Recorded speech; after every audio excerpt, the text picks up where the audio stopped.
Well done. Look at that. I basically can call this meeting a success.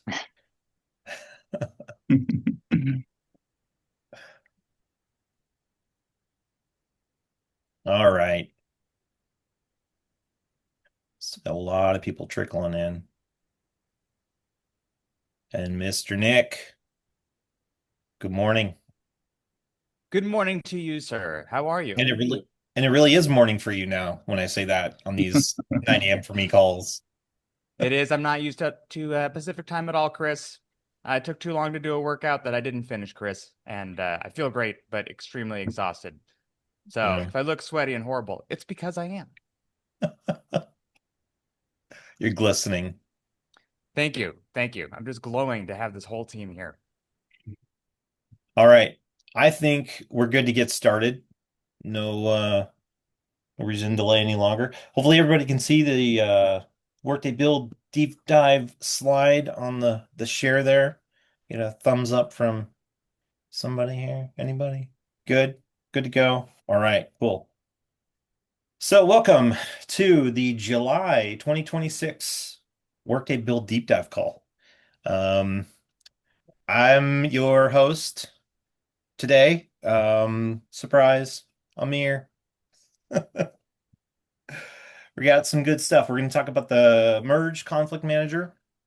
We have a couple other things to talk about too. But first, I'm going to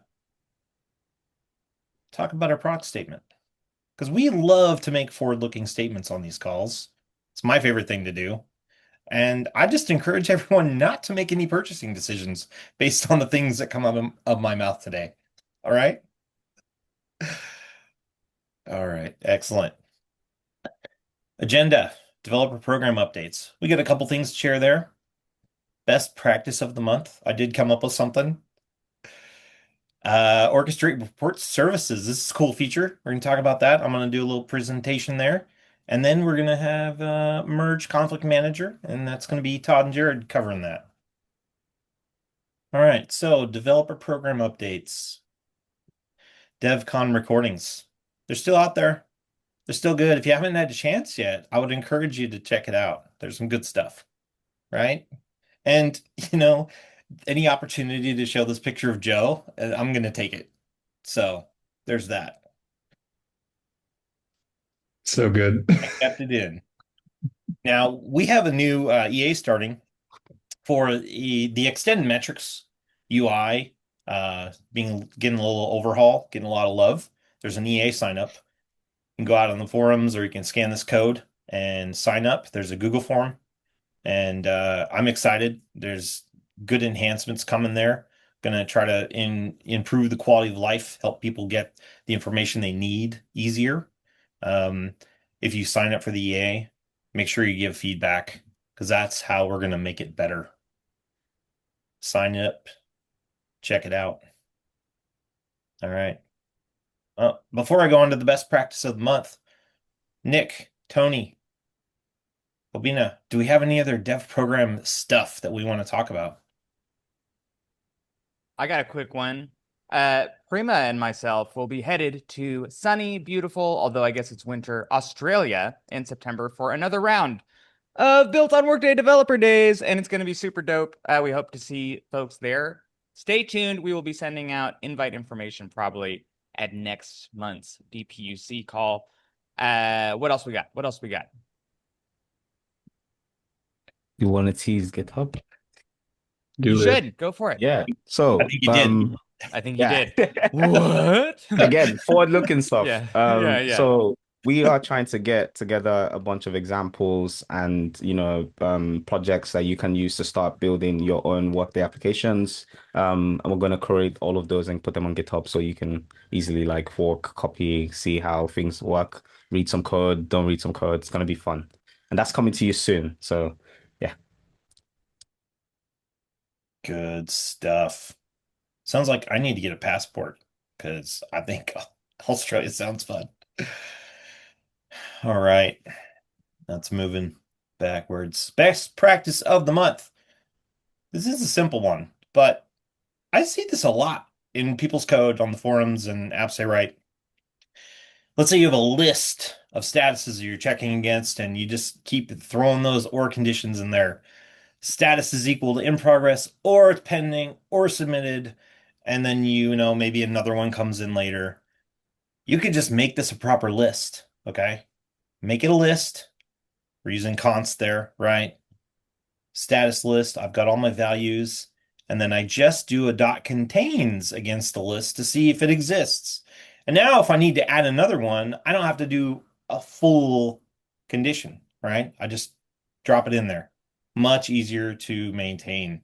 It's going to reduce the problems you're going to run into when you screw up and do something you didn't mean to, right? Keeps it simple, easier to maintain, less cognitive load. It's not super fancy. It's real easy though. All right. Orchestrate Report Services.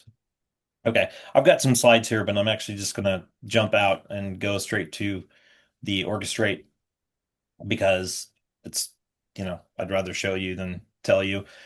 So we have some new services that are going to allow you to take a report service that you can attach to an integration, and I'll show you what that looks like in the tenant in a second. And instead of hard coding values from the report, particularly specifically like the user and the report name, and get that dynamically. And there's a lot of value in that. I'm going to show you, Nick. First, I'm going to show you in this orchestrate that I have here, I'm going to show you and I'm going to make this bigger. I'm going to go bigger, not that big. This is the old way. This is the way we do it today, okay? We have our send Workday RAS request step, okay? Goes to this RAS endpoint, and then we plug in the name of the user that owns it, the reference for the report, and that goes in there. It's pretty simple, right? But it's hard-coded, and I hate hard-coded stuff, especially the username. Like Logan McNeil doesn't exist in my impl tenant, and we use her all the time in the dev tenants, right in the GMS world. If only there was a better way. And there is a better way now. So instead, I'll click in here so we can see that. Now we can use this function, insys namespace, report path, and I give it the name of the report. Now this is keyed off of what's set up in my tenant on the service, and I'll show you that too. And this is going to get that same value that we just showed that was hard-coded, but if it changes between environments, for example, if I have an ISU set up or a different user, heaven forbid, that I'm using in impl, I don't have to change my code, okay? So let's look at what it looks like in the tenant. So this is my integration system. I'll make this a little bigger too. See my integration system, I'm using this Orchestrate integration template, right? It's called an orchestration. Down here, you're going to see under custom integration services, I have a service that I've added here. This is a report service, okay? This is a service that it's actually pointing to right here. Now, I'm gonna show you actually how to create one of these instead of just looking at the one I have first. Okay, we're going to go related actions, integration system, and we want to configure integration services. Okay, and you can see the one I already added here, but this is where it's going to allow you to find if you've already created it. Now, I'm just going to create a new one because I didn't create another one for the demo. I figured we'd do it live. It's the best way to do it. So, you see there's a bunch of things in here, right? Create integration report service is the one we want. Okay. I'm going to create a new one. I'm going to give it a name. I'm going to call this one Deep Dive Do It Live. Okay.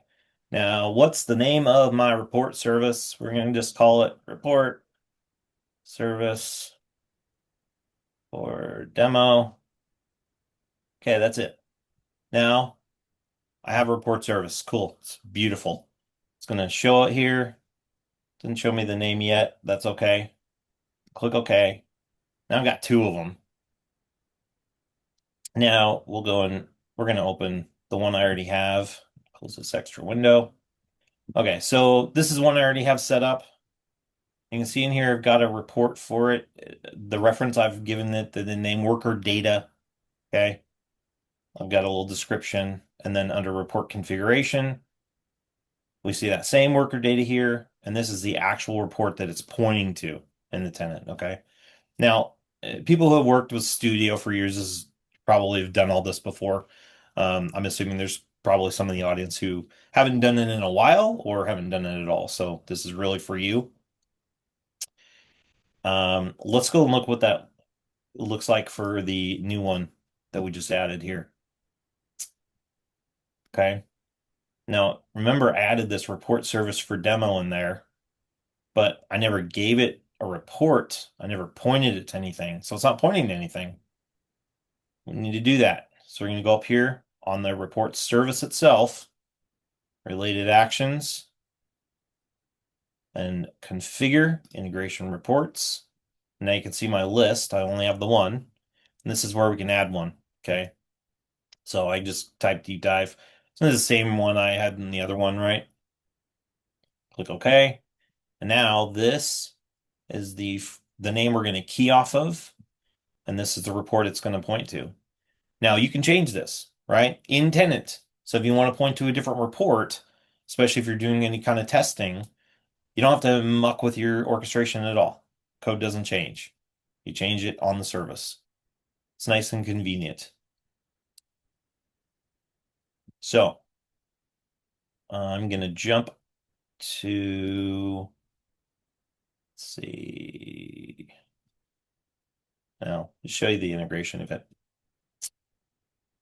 The last one that I ran. Okay, so I outputted some stuff here just to show people based on how this is configured. So you see I've got this call here, this calling the res. Actually, I added this after, so it's not going to be 2 documents.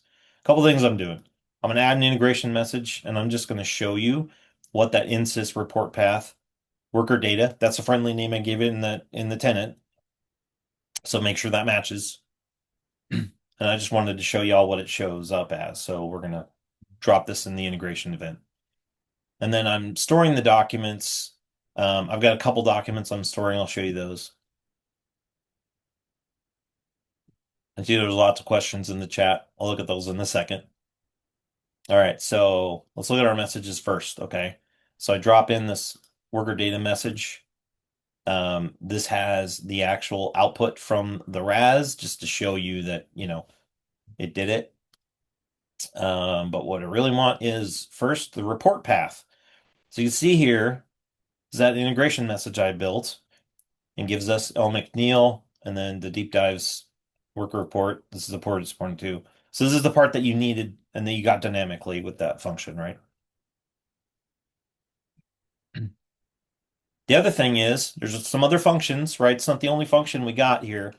You can also pull the schema for the report if you need it. And this is probably, I would say, less typical that you would need the schema. But if you find yourself needing the XML schema that describes all the fields and what they are, their types, you can pull that down, okay? And if we look at, if I go back here to this second, these are the functions that have been made available. Then we've got a report services. It's going to enumerate all of them. We can also do report path with the report alias to get a specific report, okay? We can get the XSD. So it's where we start pulling the schema. You can pull the simple version of the schema as well as the WSDL, okay? Now, I think typically you're going to use a report path, right, for most things. The other ones probably aren't going to be as common, but we made them available if you do need them, okay? All right, let me peruse chat real quick. There's a bunch of stuff in here. Let's see. Walkthrough of how to register the customer report as a tool for your agent using Agent Gateway and the endpoint you're using inside of your agent and call the customer report after it's been registered. I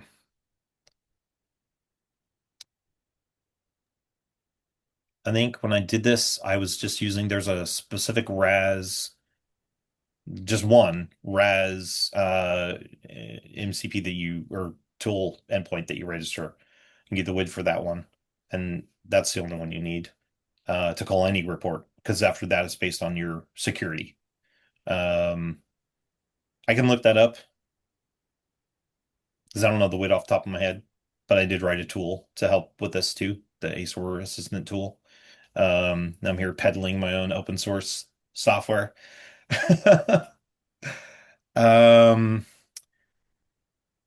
Name of the report service, not the name of the report. It's the alias, and hopefully I answered this for you. It's the alias that you give it on the service.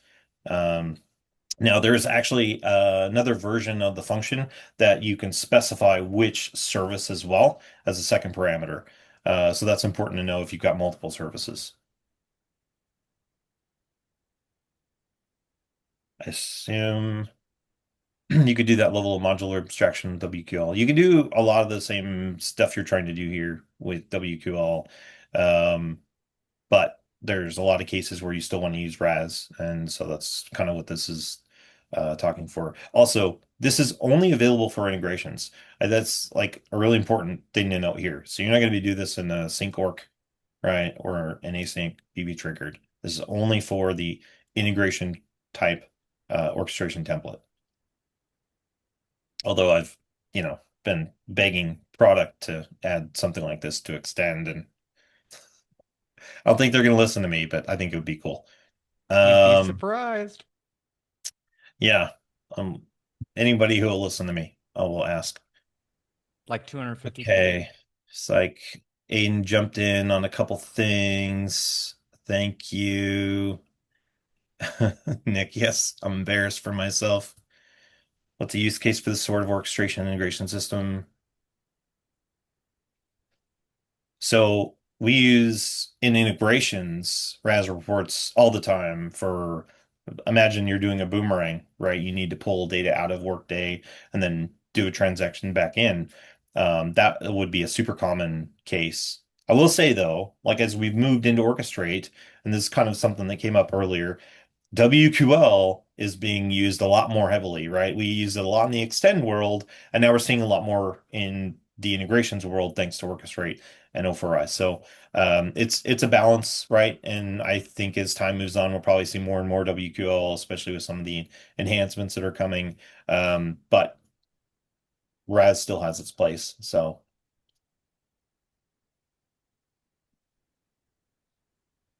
all right. I'm going to stop talking because you guys have listened to me for long enough. I'm going to hand it over for Merge Conflict Manager. All right. I should be sharing my screen. Let me make sure you can hear me, right? You sound beautiful. All right. Thanks, Nick. And I'm sharing my Merge Conflict Manager screen. Okay. So Merge Conflict Manager. So prior to Merge Conflict Manager, the Workday tooling didn't really support a multi-developer environment very well. And Merge Conflict Manager is one of the tools for us to help support that multi-development environment.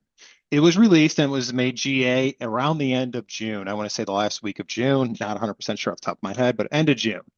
But without having the ability to support multi-developers on an app, so if Jared and I are working on an app concurrently, we'd build different workarounds for it. We might be like, hey, are you going to be in the app the next couple hours? Can I take it? Kind of communicate through Slack who's going to be working on what. Or maybe we would do shadow apps where I would clone the app, make some changes to it, and I'd merge back when Jared's out of the app, that type of workarounds. Well, that's really not how we want to work, right? That's not how developers want to work. We want to do our work and we want to merge everything back using typical tools like this. So Merge Conflict Managers is part of Workday's solution for supporting a multi-developer environment. Previously, without Merge Conflict Manager, I'd go in there, start my day, and I'd pull down the app I want to work on, and I would get a message like this, telling me that there's been changes to the app since compared to what is in my local version, what I have locally in my cache. And I wouldn't be able to see what those changes are. I would just have to make the decision of whether or not I wanted to discard my work that I have available, or I want to discard what's on AppHub and just continue my development. You could manage it. It was workable. It was a workable scenario, but it wasn't, the quality of life that we really want. So Merge Conflict Manager is going to solve this for us. Okay, so what I'm going to do is I'm going to take you through, we're going to do a demo on how this works. This is really going to be more of a show versus tell you what's going on here. So we have an app that we're going to showcase here, and we're going to go through different flows with us making different changes to it. But the app is really just a credit card request app. So at our GMS company, in order to get a credit card, you have to come into this app and you would request a credit card.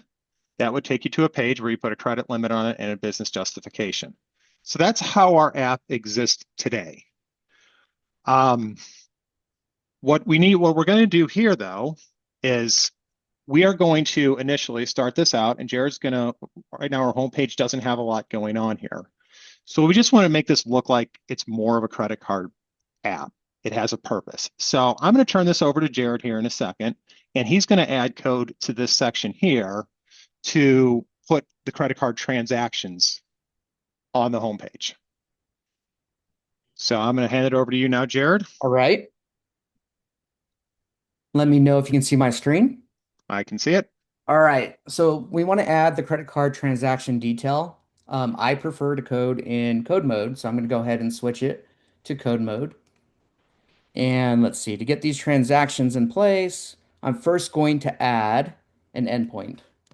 So I'm going to add a REST API for us to pull our credit card transaction detail.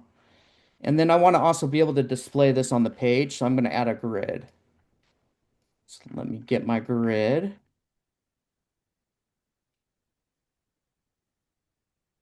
And I want to put it right after our request credit card button. Okay, perfect. Let me save. Let's just make sure that my development is working. So I'm going to go ahead and try preview real quick. Okay, so it looks like it's pulling in the credit card transactions on our home landing page. Now I'm going to go ahead and save this to AppHub.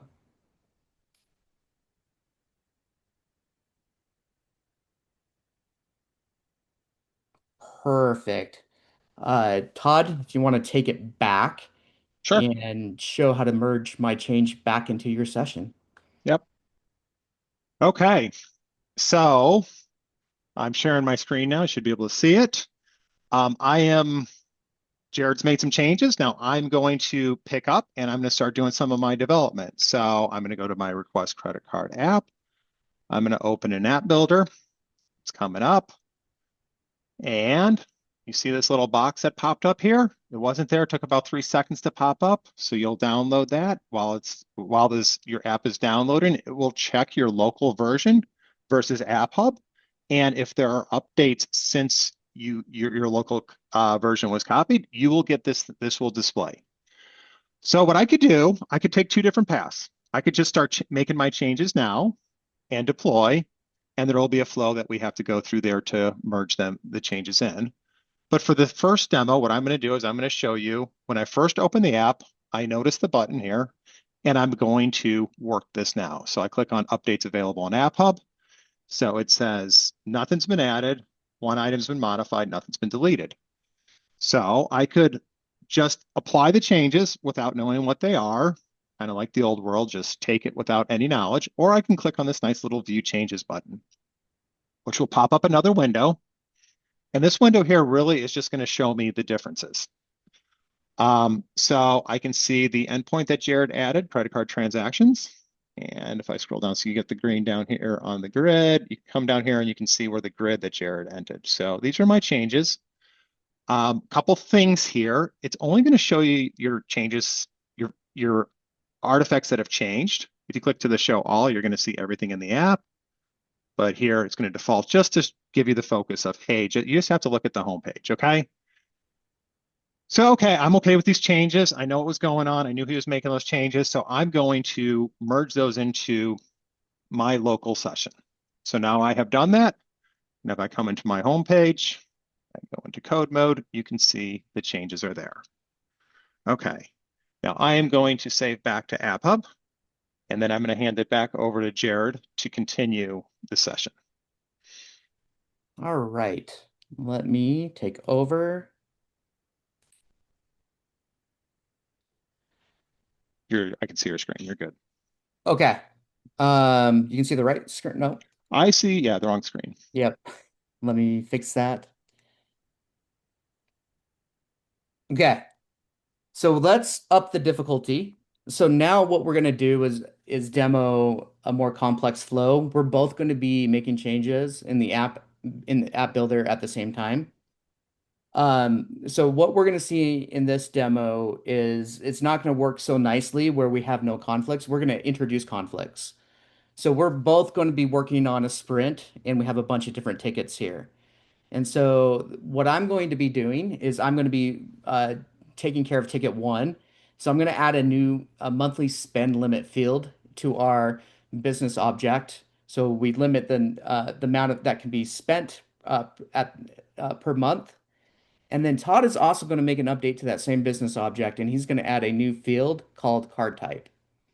And then we're both unassigned to ticket 3, but we're both very, very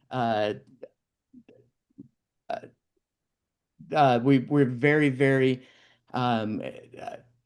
we want to tackle the same issue at the same time, and we're going to make the title change on the request credit card page to the corporate card request.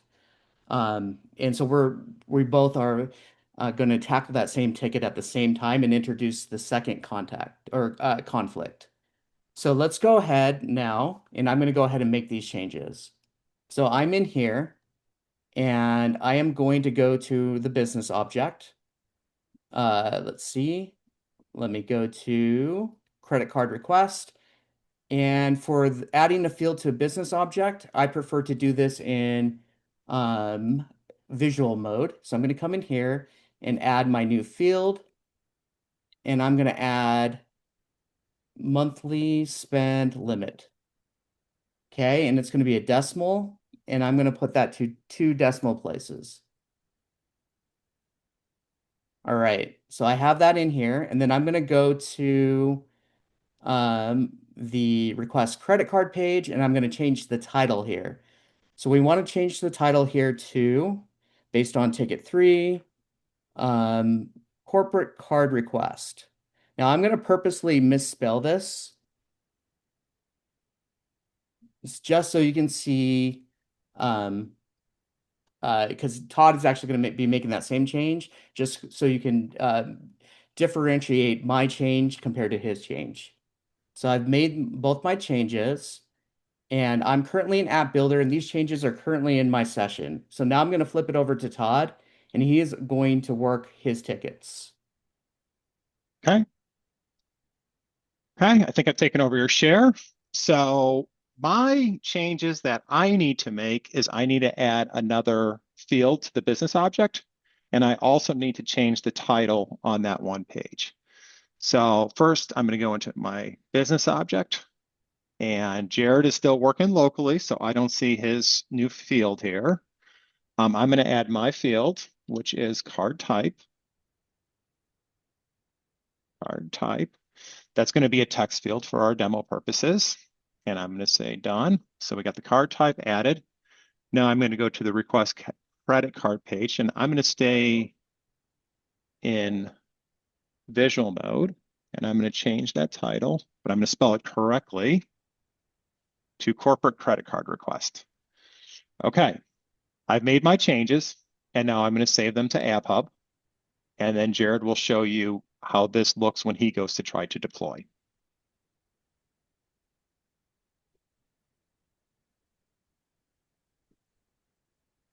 Okay. Okay.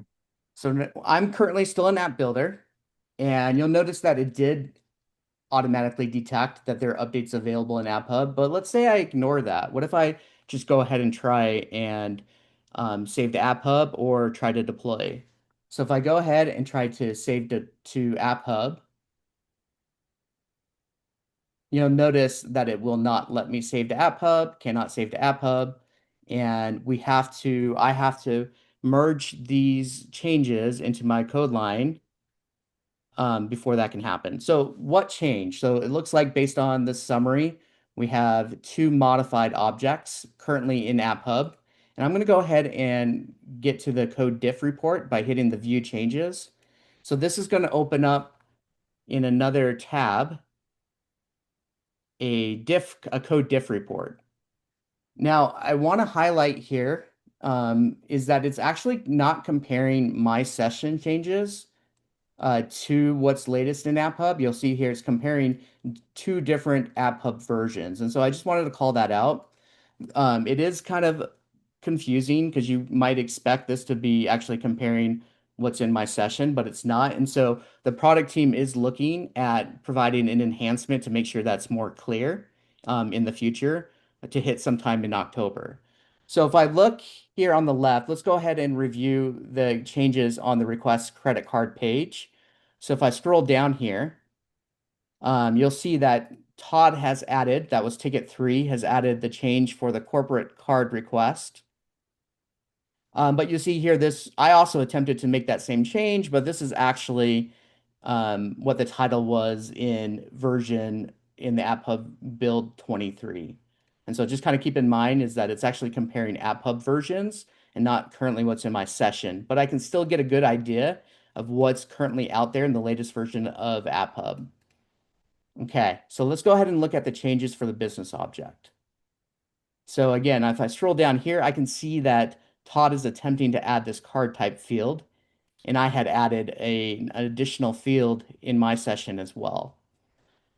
Okay, so what happens if I try to apply changes since we actually have some real conflicts? So I'm going to shut this down, and I'm going to hit apply updates. Okay, so it did not automatically merge the AppHub changes into my session because there are conflicts that have been detected and they have to be resolved. So I'm going to go ahead and resolve those conflicts. Okay, so now we're on the resolve conflict screen. And on the left there, you can see that we have two conflicts, one on the request credit card page and one on the credit card request business object. So I think Todd shared this with you, but it will only show the object or the components that have a conflict. If I hit the show all here, we can see all of the other app components within the app. But I'm going to go ahead and toggle that back off. And if I come back down here, let's look at the first conflict, the request credit card. So we can see here that in my session, I had attempted to change the label to be corporate card request, but I had a misspelling, and then Todd had done it correctly. And so what we have to do in here is come in here and resolve the conflict. We have 3 buttons here to make that easy. So we can pick from using your session, using the AppHub, or using both. In this case, since Todd has the correct spelling, I'm going to go ahead and select use AppHub. Okay, perfect. So that has resolved that conflict. And if I come up here, if you look on the left, there's a green checkbox to show that it's been resolved. But I'm still not able, if you look at the top right, I'm still not able to apply those conflicts because it's been disabled.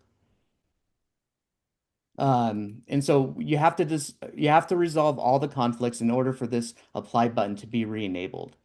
So if I go to let's go and take a look at the business objects and scroll down, you can see in my session, we have that monthly spend limit field, which I've added, and then Todd has added the card type. And so these were both different tickets, and we want both these changes. And so in this case, I'm going to go ahead and select use both. Okay, so now that we have both fields in here, I'm going to also come in here and manually change the ID because both of these new fields share the same identifier, and we don't want to have a unique constraint when we actually push this. Okay, 7 and 8. Okay, perfect. So now that both the conflicts have been resolved, we can see that we have 2 green checkboxes. So I'm going to go ahead and hit apply. And both of these changes, or now we've merged what was in AppHub, the updates in AppHub, into my current session. So if I go and take a look at the business objects, we can see the 2 fields are there. And then if we go to the request credit card page, we can see that we have the corporate card request label correctly updated. And so I am good to go. Now, the important thing is I've just merged it currently into my session. I still need to save to AppHub or deploy. So I'm going to go ahead and save to AppHub.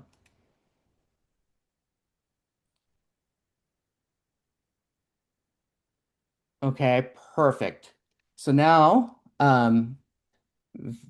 that kind of shows how we can have multiple developers at the same time and how we can resolve those conflicts. And so just a couple final thoughts. Todd mentioned this, but the Merge Conflict Manager is available now. It was available at the end of June.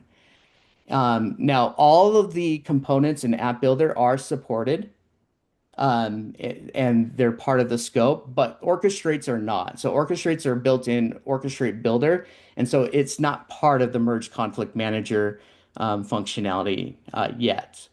And then there are additional enhancements coming this fall. I kind of mentioned so kind of the October timeline. I mentioned earlier that we want to make sure that it's clear that when we are doing the diff compare, that it is comparing 2 AppHub versions and not your session to the latest AppHub version. So there'll be some work there.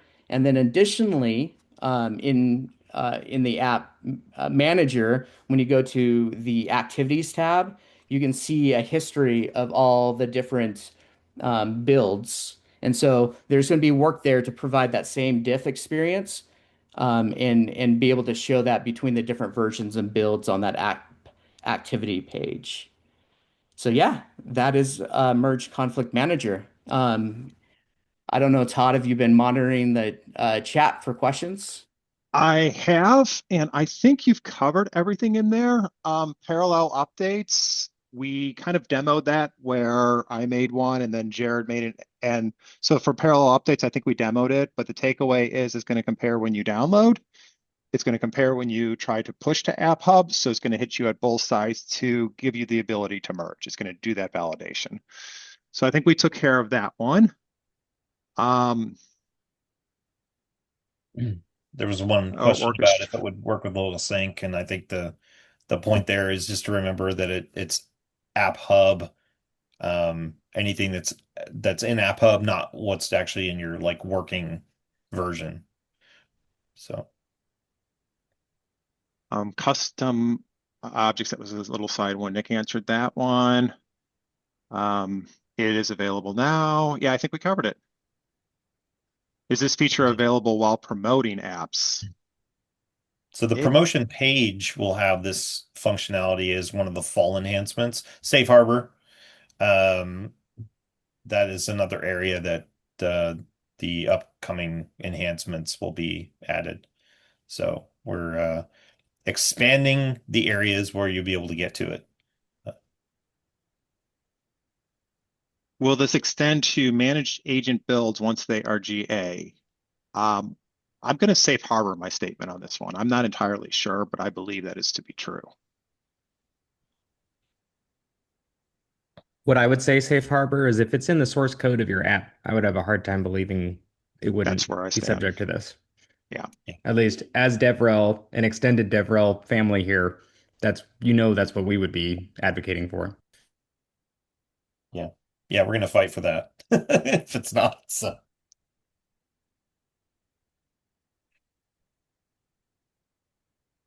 All right. Any other questions on the stuff we covered today? If not, I think we can wrap it up. So I don't think we need to drag the call on just for the sake of using all the time. Cool. Well, thanks everybody. Awesome. We appreciate your time today. And we'll see you next month for another deep dive. See you, everyone. See y'all. See you all. Thank you.